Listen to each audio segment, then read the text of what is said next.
All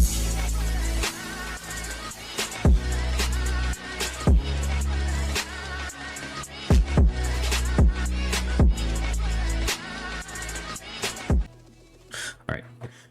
It is a black day for Kingdom Hearts fans across the world.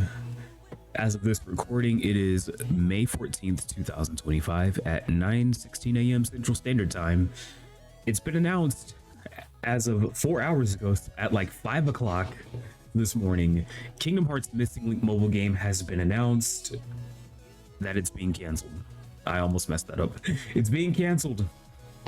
But apparently it's not all that bad news, because now that means Square Enix can now zero in on Kingdom Hearts 4. And I'm gonna keep it real with you guys. I have a hard time believing this. I have a hard time that they are, I have a hard time believing that they're hard at work on KH4, because if they were, we would have been had the news of Missing Link getting canceled ages ago. So I have a really hard time believing Square Enix on what they're doing with not just Kingdom Hearts, but the other games itself. Because it's like they've been radio silent on the development on pretty much everything KH related. And it got to a point where I was getting a little frustrated, as you've seen in my previous YouTube videos when I rage about Kingdom Hearts. But then it's announced out of the blue, out of nowhere, that Missing Link is being canceled. Now, am I disappointed? Yeah, I'm a little bummed out, because we were supposed to get this game like 3 years ago. But am I surprised? No. And why am I not surprised? Because it's Kingdom Hearts, it's Tetsuya Nomura. I'm pretty much expecting disappointment at this point. And I don't mean to be that salty Kingdom Hearts fan that's like, I don't mean to be that salty KH fan, but somebody's got to do it, and it might as well be me. Now, if you go into the article here posted on MSN, and however, in an unsigned statement post to the game's X account, Square Enix wished to convey its heartfelt apologies to everyone who had been looking forward to it, but canceled the project because it was determined that it would be difficult to offer a service that players would find satisfactory over a long period of time. Now, this right here, there's a lot of things that I would like to discuss about this particular process. If it was going to be that hard to make, then you could have just done what, you know, Hoyo, like what Hoyoverse did with Genshin Impact and Honkai Star Rail, and just make it into a console exclusive gacha game. Because apparently that's what they were trying to go for, with the collecting and, you know, forget the GPS route, especially with the gameplay similar to that of Kingdom Hearts 3. I don't see why you couldn't just make this game a console exclusive and, you know, console and PC exclusive. Like, I think that would have been a lot more beneficial than, you know, having it be a mobile game, considering next to nobody plays games on their phones anymore. Like, we're on our phones either texting and calling, watching YouTube videos, or we're on social media. Like, it's really not that deep. But yeah, for it to be announced at the Kingdom Hearts 20th anniversary, and then having a trailer come out on September of that same year, only for it to now be canceled, it leaves a bit of a sour taste in my mouth, to be honest with you. Now, I'm hoping that this means that we can zero in on Kingdom Hearts 4 now and make this the best game possible. And there are very high expectations now of KH4, considering the amount of time it's going to take to develop this and pretty much all the other projects that have been sacrificed.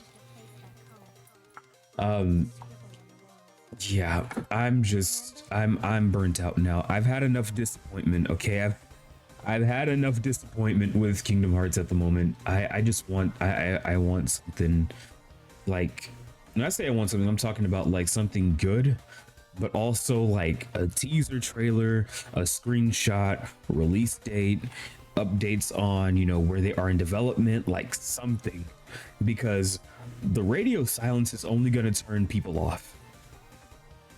the radio silence is only going to turn people off. And now, before I get people in the comments talking about, you just have to be patient, blah, blah, blah, blah, blah. Listen, I get it. I get it. There are other games that are going to satiate us until Cage 4. There are going to be other games that are going to be out at that time, like GTA 6. But seriously, as I said in the previous video, Square Enix, they've got to be more transparent with their consumer base, because look, there's only so much more Final Fantasy that I can play before I get burnt out, as if I'm not burnt out already, considering I've played all 7 FF games that have come out since 2020. But like, I'm just at that point now where even if Cage 4 decides to drop a release date, I'm not gonna care anymore. I'm just not gonna care anymore, because it's just been so much radio silence and a lot of like uncertainty that I'm just like, look, if it comes out, it comes out. If it doesn't, then whatever. There are other games. And that's pretty much where I'm at with Kingdom Hearts at the moment. You can pretty much say that I'm kind of mentally checked out of the fandom. Square Enix is still in charge of Legacy of Kain, because where's the next one? I have no idea. They're in charge of Legacy of Kain? I never knew that. I never knew that. In fact, let's see here. Hold on. Let's look this up here.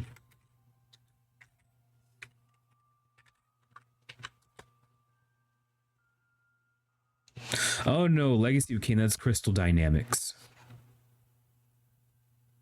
Yeah, Crystal Dynamics is in charge of Legacy of Kain.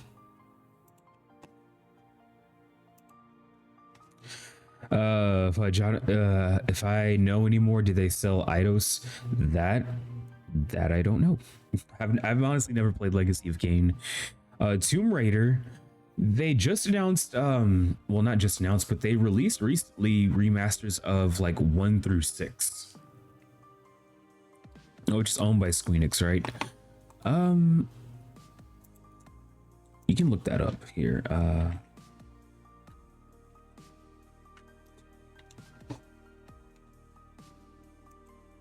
Let's see here. Let's go ahead and look that up, because this is all new to me. Oh no, Square Enix sold them in 2022 to CDE Entertainment. So, okay, so CDE is the parent company of THQ Nordic. Interesting. Okay.